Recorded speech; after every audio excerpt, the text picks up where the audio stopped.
Assalamualaikum warahmatullahi wabarakatuh. Bismillahirrahmanirrahim. Alhamdulillahirabbil alamin. Wa bihi nasta'inu ala umurid dunya waddin. Wassalatu wassalamu ala asyrafil anbiya'i wal mursalin sayyidina wa maulana Muhammadin wa ala alihi wa sahabatihi ajma'in. Saudara, marilah kita bersama membaca suratul Fatihah untuk Kiai Soleh Darat yang menulis kitab Faidur Rahman yang kita pelajari ini. Lahul Fatihah. A'udzu billahi minasyaitonir rajim. Bismillahirrahmanirrahim. Alhamdulillahi rabbil alamin. Arrahmanir rahim. Maliki yaumiddin. Iyyaka na'budu wa iyyaka nasta'in. Ihdinas siratal mustaqim. Siratal ladzina an'amta 'alaihim ghairil maghdubi 'alaihim waladdallin. Amin. Dua malam yang lalu kita sudah sampai pada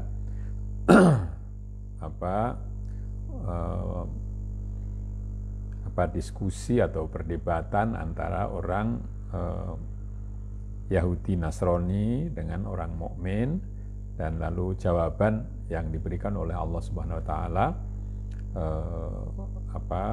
sebagai petunjuk bagi orang mukmin untuk menjawab kata-kata orang Yahudi dan Nasrani itu. Sekarang makna al-isyari. Bismillahirrahmanirrahim. Kadidene setuhune kufur celupan mongko keduwe agama Islam iya celupan. Mongko utawi celupane agama iku celupane Allah, mongko utawi kufur iku celupane setan. Mongko tandane yen badan iku den celup kelawan celupane Allah, iku mongko arep jumeneng kelawan taufik bisa netepi taat, lan atine kelawan netepi tasdik bil a'mal lan ikhlas. Utawi tandane arwah netepi kalawan celupane Allah iku padha syuhudul anwar, moko syuhudul anwar kebuka asrore marang hak. Mongko hak teman-teman lamun wis kebuka asrore iku mongko ilang sekabehane kaun. Makna isyari, sebagaimana kufur itu merupakan celupan, kadidene setuhune kufur celupan, sebagaimana kufur itu ada celupannya, maka agama Islam juga ada celupannya. Adapun celupan agama Islam itu celupan Allah, artinya ya warna ya. Jadi kalau tadinya warnanya putih lalu dicelup dengan makna lain menjadi warna lain lalu menjadi berwarna lain. Nah, kufur itu celupan yang membuat badan atau diri menjadi berwarna tertentu, sebagaimana agama juga membuat badan dan diri itu menjadi berwarna tertentu. Kufur adalah celupannya setan. Tandanya tanda bahwa badan itu dicelup dengan celupan Allah itu bahwa badan itu teguh di dalam menjalani ketaatan, dan hati itu membenarkan amal itu serta ikhlas. Jadi tanda bahwa celupan agama itu ada pada diri adalah bahwa badan mau diajak berbuat taat dan hatinya membenarkan itu serta ikhlas di dalam melakukannya. Sedangkan tanda roh itu menetapi celupan Allah itu adalah bahwa roh itu lalu menyaksikan cahaya-cahaya sehingga terbuka rahasia-rahasia dari Allah, rahasia ke arah Allah. Karena maka lalu betul-betul terbuka rahasia itu serta hilanglah semua kesadaran mengenai yang ada selain Allah yang maha benar. Ya, kaun itu artinya ya semua ada gitu. La summa qala ta'ala fi hikayati qaulil yahud wan nasara. Kemudian Allah berfirman masih di dalam menceritakan orang Yahudi dan orang Nasrani. Am taquluna inna Ibrahim wa Ismail wa Ishaq wa Yaqub wal asbat kanu hudan aw nasara qul a antum a'lamu amillah wa man adlamu mimman kadama syahadatan indahu min Allah wa ma Allah bighafilin amma ta'malun. Balik ana ta padha ngucap Yahudi lan Nasrani lan padha nyono-nyono setuhune Nabi Ibrahim lan Nabi Ismail lan Nabi Ishak lan Nabi Yakub lan saanak putune Nabi Yakub iku padha ana kabeh netepi agama Yahudi utawa agama Nasrani. Iku nalar saking apa? Ya. Adakah ucapan orang Yahudi dan Nasrani, apakah orang Yahudi dan Nasrani itu mengatakan atau mengira-ira bahwa Nabi Ibrahim, Nabi Ismail, Nabi Ishak, Nabi Yakub dan anak cucunya itu mengikuti agama Yahudi atau agama Nasrani? Itu nalarannya bagaimana kalau mereka mengatakan begitu itu? Apa orang ngerti lan ora weruh setuhune cukule Yahudiyah lan Nasroniyah iku bakdane ana Taurat lan Injil lan hale temurune Taurat lan Injil iku sakwise Nabi Ibrahim kelawan pirang-pirang zaman antarane Nabi Ibrahim lan Nabi Musa alaihi salam, Nabi Musa lan Isa alaihi salam iku 2000 tahun. Ya. Apakah mereka tidak tahu bahwa munculnya agama Yahudi dan agama Nasrani itu setelah turun kitab Taurat dan kitab Injil? Sementara turunnya kitab Taurat dan kitab Injil itu setelah Nabi Ibrahim, jauh setelah Nabi Ibrahim, beberapa zaman ya, antara Nabi Ibrahim dan Nabi Musa itu ya lebih dari 2000 tahun, ya 2000 tahun atau lebih gitu. Jadi bagaimana mungkin Nabi Ibrahim itu, Nabi Ismail, Ishak itu beragama Yahudi, padahal mereka ini sudah meninggal ketika agama Yahudi itu muncul, itu maksudnya. Dawuhna sira ya Muhammad marang Yahudi Nasrani, ana ta sira kabeh iku luweh weruh kelawan agamane Nabi Ibrahim apa Allah ingkang luweh weruh? Ana ta orang rungu sira kabeh setuhune Allah wis tutur-tutur yen setuhune Nabi Ibrahim lan sak anak putune iku ora Yahudi lan ora Nasrani, walakin kana muslimaini. Katakanlah wahai Muhammad kepada orang Yahudi dan Nasrani, apakah kalian lebih tahu tentang agamanya Nabi Ibrahim ataukah Allah yang lebih tahu?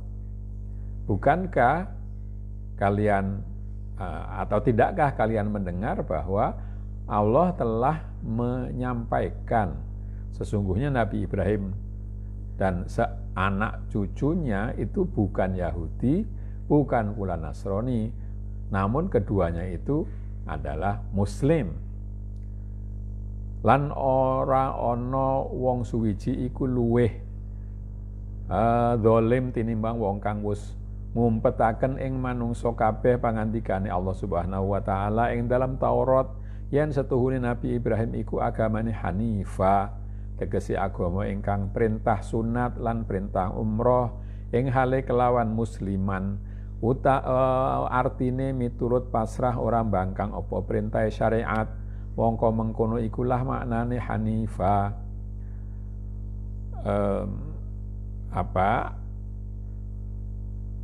Adakah orang yang lebih zalim dibandingkan dengan orang yang menyembunyikan bagi manusia semua firman Allah Subhanahu wa taala di dalam kitab Taurat bahwa sesungguhnya Nabi Ibrahim itu agamanya adalah Hanif. Maksudnya adalah agama yang memerintahkan untuk berkhitan ya, untuk untuk memotong tutup kemaluan laki-laki. dan memerintahkan umroh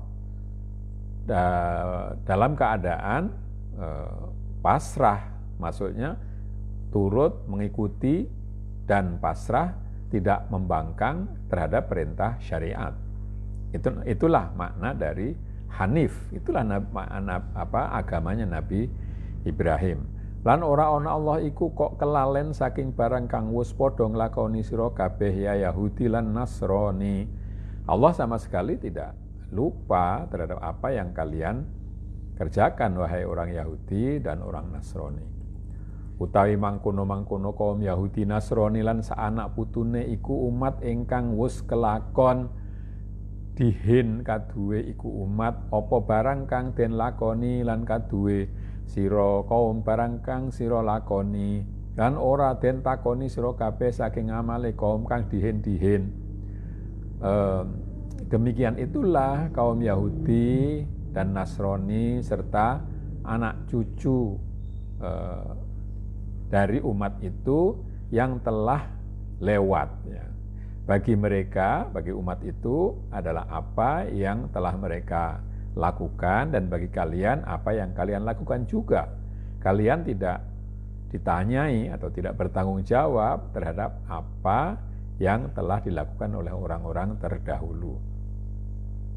Artine ora oleh manfaat sira sabab amale Nabi Ibrahim lan saanak putune, lan ora tentakoni sira kabeh saking alane amale kaum kang dihin-dihin.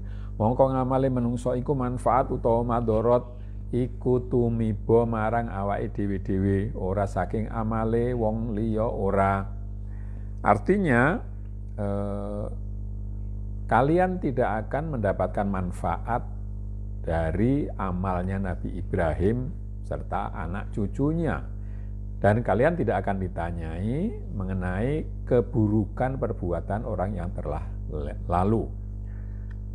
Karena amal manusia itu manfaat atau madharat itu bagi orang yang melakukannya, bagi dianya sendiri, ya, tidak dari amalnya orang lain.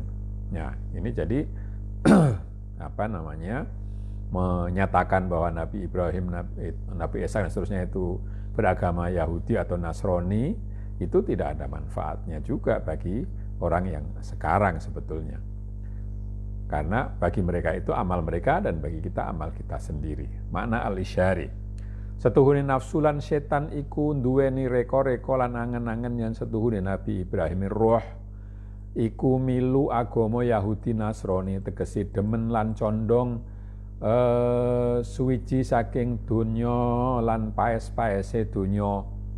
Artine setuhune rekane lan angen-angene Yahudi setan lan Nasrani nafsu lan hawa ya iku ngajak padha angarani setuhune Ibrahim roh iku milu agamane dheweke lan agama demen donya lan nuruti syahwat iku karo kelakuane Yahudi setan lan hawa nafsu. Makna isyarinya adalah bahwa nafsu dan setan yang ada di dalam diri manusia itu mempunyai reko-reko itu ya rekaan-rekaan dan angan-angan atau mempunyai keinginan lah dan usaha yang mengatakan bahwa Nabi Ibrahim roh yang diserupakan dengan Nabi Ibrahim itu mengikuti agama Yahudi dan agama Nasrani. Maksudnya adalah condong kepada dunia dan perhiasan dunia. Ya. Condong terhadap sesuatu dari dunia dan terhadap perhiasan dunia. Maksudnya rekaan dan angan-angan dari setan yang diserupakan dengan Yahudi dan nafsu serta hawa yang dilambangkan dengan Nasrani. Jadi Nasrani Yahudi dalam pengertian isyarinya adalah keinginan, kemauan setan yang ada dalam diri manusia dan hawa nafsunya. Keinginan mereka adalah mengajak untuk menyatakan bahwa atau mengira bahwa Nabi Ibrahim, bahwa roh itu ikut kepada kemauan setan dan hawa nafsu. Yakni agama Yahudi Nasrani itu, yaitu suka dunia dan mengikuti syahwat. Nah, dua-dua ini merupakan kelakuan daripada setan yang diserupakan Yahudi dan hawa nafsu yang diserupakan Nasrani. Ya. Mongko ngucapo sira ya ruh ana ta sira iku luweh weruh apa Allah ingkang luweh weruh. Krana Allah iku ingkang gawe arwah kabeh lan ing hale Allah Subhanahu wa taala wis agawe ing rohale den nafeaken saking sifate nafsu sifate setan. Mongko dadi arwah kabeh iku padha mengo saking donya lan ladzate donya nalikane wis tutuk hadde balik. Maka katakanlah wahai roh, apakah kalian itu lebih tahu atau Allah yang lebih mengerti karena Allah itulah yang menciptakan roh semua pada saat Allah Subhanahu wa taala atau ketika Allah Subhanahu wa taala telah membuat roh dengan menafikan sifat-sifat nafsu dan sifat-sifat setan. Jadi kalau nafsu dan setannya itu mengatakan bahwa roh itu cenderung kepada dunia dan kepada hawa nafsu, maka itu mestinya salah. Jadi roh semua itu semestinya itu memalingkan diri dari dunia dan lazatu dunia ketika sudah sampai waktu balik, ketika sampai umur balik. Itu yang semestinya ya. Yang semestinya manusia itu tidak mengikuti hawa nafsu kalau dia sudah sampai ke had, kepada batas umur balik. Lan iyo iku rijalun la tulhihim tijaratu wala bai'un an dzikrillah. Nah, itulah yang difirmankan oleh Allah, orang-orang yang tidak tergoda oleh jual beli, oleh perdagangan dan jual beli dari mengingat Allah. Jadi orang-orang yang jual beli serta perdagangan itu tidak membuat mereka lupa dari ingat Allah. Ini mestinya kalau sudah sampai had balik itu. Sebab keparingan kuat robaniyah lan basirah ruhaniyah, mongko dadi orang duweni syahwat hayawaniyah, mongko ati-ati sira he setan lan nafsu ora bakal mujo Allah marang sira ora lan ati-ati sira roh aja putus oleh ira taqarrub ilallah kelawan tafarrud wa tajarrud fillah. Karena roh itu sudah dianugerahi kekuatan dari Allah, kekuatan robbaniyah dan penglihatan batin yang bersifat rohaniyah. Jadi roh itu mestinya tidak mempunyai syahwat hewani. Karena itu hati-hatilah wahai setan dan nafsu, jangan mengatakan bahwa roh itu mengikuti setan dan nafsu pada dasarnya. Dia tidak mengikuti agamanya Yahudi dan Nasrani, itu maksudnya tidak mengikuti setan dan nafsu.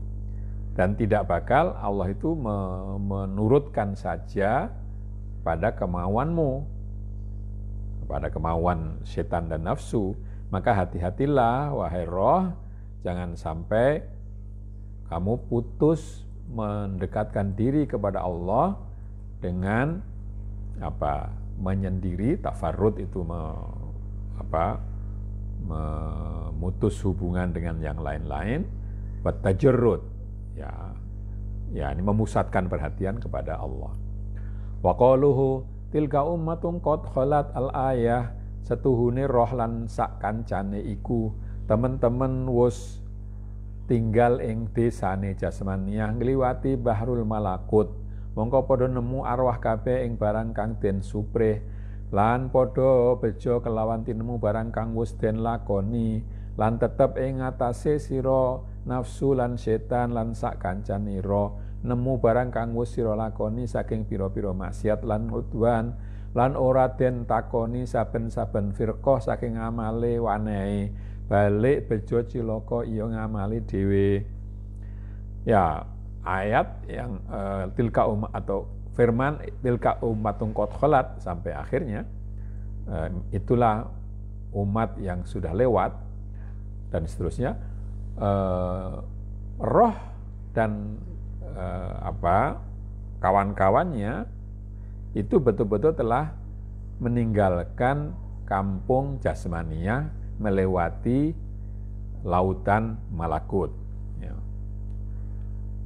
Maka lalu roh dan kawan-kawannya itu menemukan apa yang mereka cari dan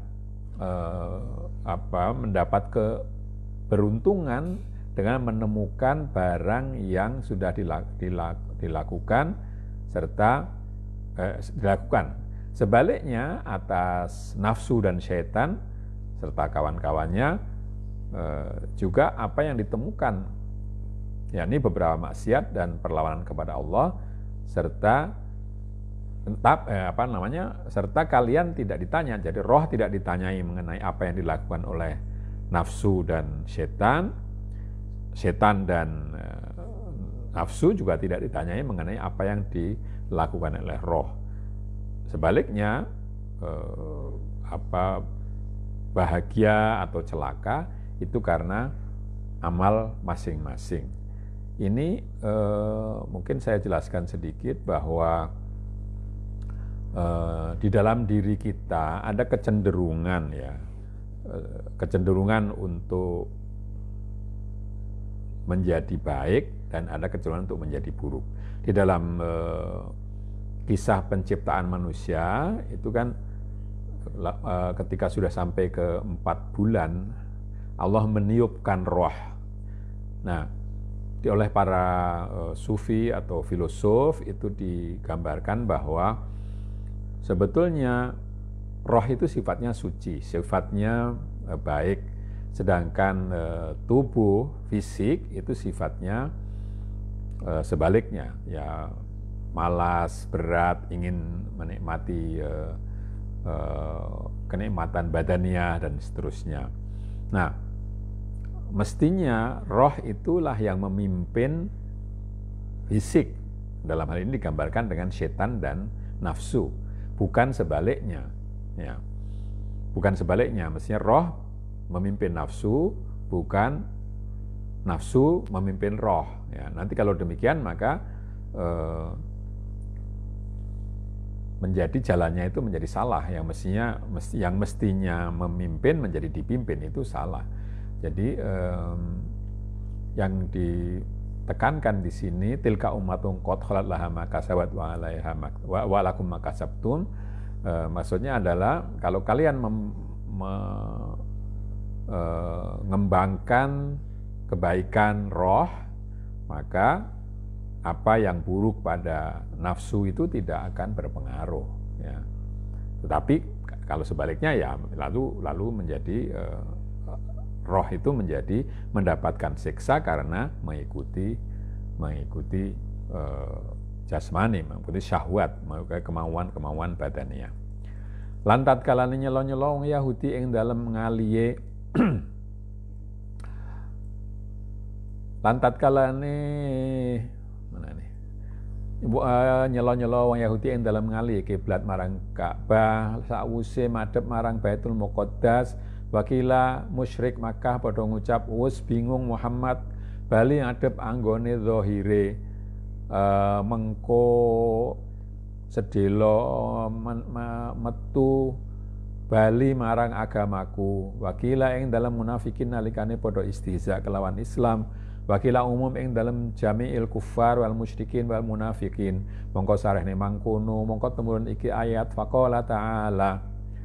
Ini kembali lagi kepada peristiwa ketika orang Yahudi mencela orang-orang mukmin Nabi Muhammad dan para sahabatnya berpindah kiblat dari Baitul Muqaddas ke Ka'bah, atau yang ada katakan itu yang mengatakan itu adalah orang musyrik. Mereka itu mencela-cela dengan mengatakan Muhammad sudah bingung balik secara lahiriahnya berubah-ubah gitu. Tadinya ke Baitul Muqaddas, lalu ke Ka'bah. Nanti pasti akan kembali lagi kepada agamaku. Nah, ada yang mengatakan bahwa itu perkataannya bukan perkataan musyrik dan Yahudi, tapi seluruh orang kafir, musyrikin dan munafikin itu berkata demikian. Ketika Nabi pindah kiblat itu, nanti pasti akan berubah lagi begitu. Maka lalu firman Allah, sayaqulu sufaha'u minan nasi ma wallahum an qiblatihim allati kanu 'alaiha qul lillahil masyriq wal maghrib yahdi man yasha'u ila siratim mustaqim. Besok padha ngucap sapa wong kang bodho-bodho saking Yahudi lan musyrikin lan munafikin, apa sebabe kowe dadi ngalih Nabi Muhammad lan mukmin kabeh saking kiblate wong iku kabeh ingkang wis padha den adepaken iku kiblat lan iya iku Baitul Muqaddas, mongko nuli ngalih madhep marang Baitullah iku apa sebabe? Ora ana sebabe oleh ngolah ngalih iku angin krana arah bingunge Nabi Muhammad utawa pancen krana karepe dhewe, ora kok saking wahyu ora. Besok atau nantinya mereka akan mengatakan, yakni orang-orang yang Yahudi dan musyrikin serta munafikin yang bodoh-bodoh akan mengatakan, apa sebabnya kalian berpindah, wahai Muhammad dan orang mukmin semua, dari kiblat ke Baitul Muqaddas ke Ka'bah, yang tadinya sudah kalian hadapkan lalu pindah. Apakah sebabnya itu? Sebabnya itu kata mereka juga, mereka pindah karena bingung, Nabi Muhammad itu bingung, atau karena itu memang karena keinginan Muhammad sendiri, bukan dari petunjuk Allah. Mongko nuli nulak subhanahu wa ta'ala ngucap sira ya Muhammad lamun ana sufaha kabeh iku padha ngucap kaya mangkono kaduwe Allah iku jihad masyrik lan jihad maghrib lan sekabehane jihad kabeh kaduwe Allah subhanahu wa ta'ala. Moko perintah Allah marang kawulane kabeh kapurih madhep marang endi-endi jihad sak kersane, ora ana ingkang ngalang-alangi marang kersane Allah. Maka Allah menjawab dengan mengatakan, katakanlah wahai Muhammad, bahwa orang bodoh-bodoh itu, kalau orang bodoh-bodoh itu berkata demikian, maka katakanlah bahwa bagi Allah lah arah timur dan arah barat, dan sembahkan semua arah itu milik Allah. Maka Allah berhak untuk memerintahkan kepada hambanya untuk menghadap kemana saja, karena semuanya adalah milik Allah. Tidak ada yang bisa menghalang-halangi kehendak Allah. Anuduhaken Allah ing kawulane kang bakal bejo den tuduhaken marang agama hak kang jejeg lan iya iku agama Islam, lan setengah saking wong kang oleh pituduh iku sira ya umat Muhammad. Ningali ayat wa kadzalika ja'alnakum ummatan wasata, yakni artine tetep selawase setuhune wong kang safeh iku padha moyoi ing agama kang hak.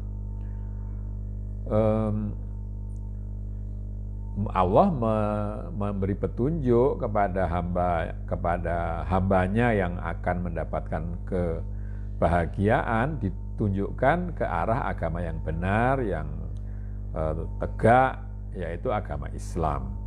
Dan sebagian yang mendapatkan petunjuk itu adalah kalian wahai umat Muhammad, mengingat ayat dan demikianlah kami jadikan kalian umat yang tengah. Maksudnya adalah yang tetap selamanya, sesungguhnya orang-orang yang bodoh itu akan membuli kalian semua, ya, akan mencela-cela kalian semua dan mencela agama yang hak, ya. Saya kira sampai di sini dulu karena sudah terdengar azan, dan marilah kita akhiri dengan membaca hamdalah. Akhirul kalam, wassalamualaikum warahmatullahi wabarakatuh.